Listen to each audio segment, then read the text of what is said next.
ngasi thokhiba maruoiba thodok wathok singi maruoiba pausing Kangleipak Mera news tagi lokhatjaraga mayamgi mafamda paudam jarongke ahanbada rims da laikan naribi Sanjita gi pibungnung da laikhidraba angangi hakchang Singjamai police station mamangda koisangnorba miyamna Thamjinbadei Erang thokkhare Haukiba September 13 gi numidang pung 10 rom tarakpada Imphal West District ki Singjamai police station gi manung channa kakwa maikaida miyamna changsin khiba khongjang laksin nabu honabada security force na tear gas cell kaya kapsin bagi thodokta rims da laikan naduna fibam luna leiribi naurem Sanjita gi pibungnung da laikhidraba thamapal lom surba angang asi koisaunarba miyamna Singjamai police station gi mamangda thamjinduna akanba khongjang changsin khre Laikhidraba pibuk nunggi angang adu rims ki authority gi maikaidagi imung manunggi mioi singna lauki adum oinamak thokliba thodok asina maram oiduna koisaunaraba miyamna ngasi numit yungba pung ama makhairom tarakpada Singjamai police station da thomjinduna angang adu gi thawa yaudraba asiba hakchang adu thamjinduna police station gi gate manakta thamjinduna miyamna khongjang changsinki Miyamgi khongjang na maram oiduna National Highway 102 Imphal More lambi tingjinbagi khongjang changsinpa hauki Nakalamromda police tagi phangba pawgi matung inadi hojik rims da laikan aduna leiriba Sanjita gi pibuk nungda laikhidraba thamapan gi angang adu ngasi ayuk rims tagi mathau mangam pangthoknaba purakhi adubu angang adugi thawai yaudraba hakchang adu laikai adugi mising yamlaba miyoi singna puraklaga police station mamangda thamjillambani hairi panba yabadi tha asigi 13 gi numidang pung 10 tarakpa matamda kawa maikaida miyamgi akanba ihau khongjang changsilakpada police na irang laksinnabu honarakpada tear gas cell kaya kapada kawa naurem laikaida leiba laisram dipak ki yumda tear gas ama tasinduna pokhaiki maduda mahakki loinabi tha mapan gi angang naupuribi laisram ningon Sanjita tear gas ki cell gi maikhuna maram oiduna sor funduna wantharakpadagi rims hospital da pukhatuna laikan nakhi Pibam lusilakpadagi ICU da thamduna ventilator haptuna laikan narakhi Cheraksida ngarang rims ke expert team amana laikan naribi Sanjita gi hakchang gi phibam hakthengnana yengsenki masigi matungda Sanjita gi imung manunggi mioi singna ngasi mahaki phibam karam tauri haina hangba matamda mari leinaba doctor na paukum pirakhi haibadi hojik sor holi ventilator haptuna thamli ventilator lokthokpa tarabadi leikhidaba yai lokthok u hairabadi imung manunggi daita leiba mioi amana khudyek pirabadi loktokke haina paukum pirakhi khudyek pidrabadi lokthokpa ngamloi haiki hairi imung manunggi mioi amana social media da ningamdana phongdokhibadadi Doctor na phongdorokliba wafam asigi matung innadi Sanjita sire haibaga chap manai haiba takpani masigi mamangda Sanjita gi punungda laikhidraba tha mapan gi angang adu sikhiba maramna lokthokibani angang adugi thawai yaudraba hakchang adu masagi pungnapam mayumda puthaduna mathau mangam pangthoknaba honabada penadraba miyamgi akanba ihau ama lakpadagi angang adugi thawai yaudraba hakchang adu police station mamangda thamkhibadagi nakal animakta muknaba thoktuna irang horokhibani ngasi miyamna National Highway 102 Kakwa Bazar mamangda lambi thingduna khongjang changsinba horakpadagi Imphal East amasung Imphal West anida leingakna ngasigi oina ayuk pung 5 dagi nungthil pung 3 phawbagi curfew gi athingba komthokrabasu miyamna lambida chathok chatsinda chauna khudong chadaba mayoknaki security force ki maikaidagi su pamdaba thodok thoktana ba mikupna humsingna senaduna leiki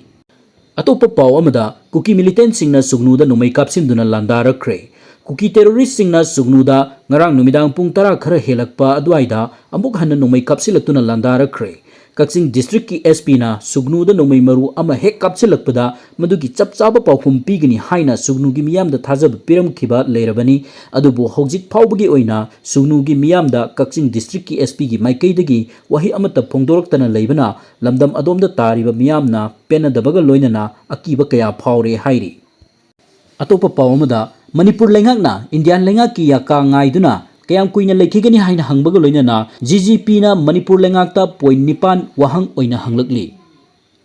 handakta nauna sapongkiba political party ama oiriba Good Governance Party GGP na Manipur lengaki mafamda point 9 gi oiba wahang thamladuna hanglakli GGP gi secretary Angom Chanu Lingthoi ngambi Chanu na khudyek piduna press ta thadorliba cherol asigi matung inna Manipur lengak ki mafamda GGP na point 9 Manipur lengak ta wahang oina thamladuna hanglakliba wahang sing adudi ahanbada Manipur government na India government ki yaka ngaiduna kayam kuina leikhigani ani subada internet amasung server ban tawbana Manipur gi leiriba conflict asigi solution la ahum subada Modi government ki numit चामनी की programme दा मणिपुर की issue असिगी solution पुरकनी हाइखिबदु कदा यौख्रे मरी सुबदा immigrant terrorist सिंगी बोम की लांदी लेप्ट्री Manipur CM अमसुंग रूलिंग एमएलए सिंगी तुमली मसिबु कयाम कुइना मणिपुर प्रजाना येंकिसी हाइबनो मंगा सुबदा पुनुंग लेबा था मपन की अंगांग फाउबा हाले गवर्नमेंट असिगी असोइबा पॉलिसी प्रोग्राम ना मसिदा सीएम की मोरल कदाइदा चटख्रे तरुक सुबदा नुपी अंगांग अहल लेमना थादे इमाइग्रेंट टेररिस्ट की लांदा गवर्नमेंट असिगी राज धर्म कदाइदा लेख्रे तरेत सुबदा हौजिक लेरिबा मणिपुर की लेंगाकलोन असि कनाना पाइरी चाणक्य नीति की थवोंग चथरब्रा मणिपुरदा अमदी निपान सुबदा एमएलए कुंथ्रानिथोई पीयू सना लेबाक ओनहनगे हाइखिबदो मिसी लेबाक नोंमै मरुगी लेबाक मिहातपुंग ओले मसी रूलिंग एमएलए सिंह कदाइदा चटख्रे हाइबा वहांग सिंह असिनी चेरोल असिना हाइरिबा वाफम सिंह असी राजनीति की ओइबा वाफम नत्ते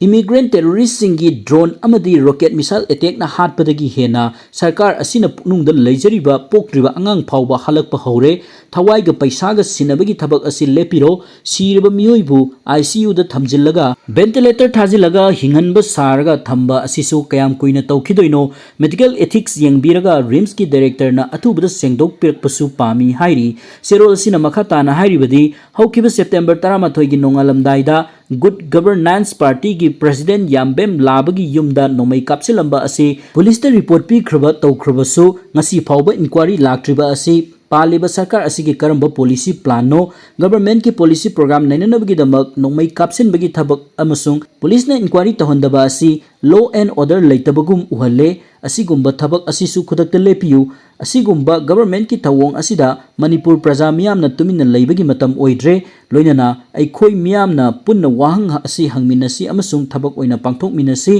कंगलैपांगना याइफमिनरसी हाइबा वाफम सुफोंदोरगली ngasi ayuk pung 5 dagi nungthil pung 3 fawba curfew komthoklamba adu nungthil pung 2 da tension khre Imphal West, Imphal East amadi Thoubal district ki mafam singda ngasi ayuk pung 5 dagi numidang wairam pung 3 fawba curfew gi athingba komthoklamba adu ngasi nungthil pung 2 dagi amuk hanna thamjinkhre Imphal West ki additional magistrate के जादुमनी सिंहाना थादोप order अमगी मतुंग इन्नदी ngasi nungthil hana thokiba order gi matung inna ayuk pung 5 dagi nungthil pung 3 fawba curfew komthoklamba adu chanararoi nungthil pung 2 dagi curfew thamle masi gi makha taba order ama thoktriba fawba chanagani curfew manungda health electricity camp and pd PSED telecom amadi banking petrol pumping municipality press and electronics media loinana court ki thabak singdadi komthokani hairi amaromda Imphal East district ki DC Khumanthem Daina Devi nasu ngasi order ama thoktuna hana ngasi ayuk pung 5 dagi nungthil pung 3 fawba curfew komthoklamba adu chanararoi ngasi nungthil pung 3 dagi curfew thamle masi makha taba order ama thoktri fawba chanagani haina khangalakli